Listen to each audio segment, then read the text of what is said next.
మన సిటీలో బ్రేక్ఫాస్ట్కి చాలా ఇంపార్టెంట్ ఇస్తాం. టేస్టీనే కాకుండా హెల్తీ కూడా ఉండాలి.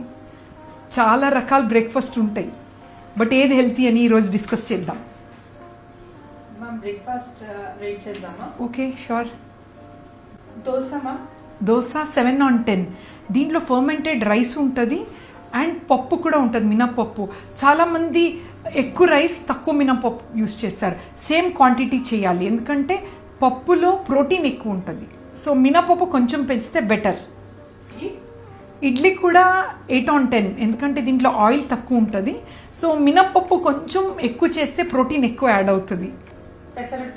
పెసరట్టు 10/10, ఎందుకంటే దీంట్లో పెసరు గ్రీన్ కలర్ దాల్ ఉంటుంది అనమాట. So total protein, so very good. Upma again vegetables వేసుకుంటే 8/10. వెజిటబుల్స్ లేకుండా మామూలుగా చేస్తే మేబీ 6/10. నూడిల్స్ అయితే 0. ముట్టుకోవద్దు.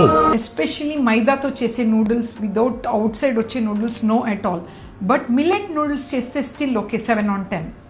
వెరైటీస్ ఎన్నో, బట్ కాన్సెప్ట్ ఏంటి అంటే ఎక్కువ వెజిటేబుల్స్ ఉండాలి బ్రేక్ఫాస్ట్లో, కొంతవరకు ప్రోటీన్స్ అండ్ చాలా తక్కువ సీరియల్స్ అన్నట్టు. Thank you.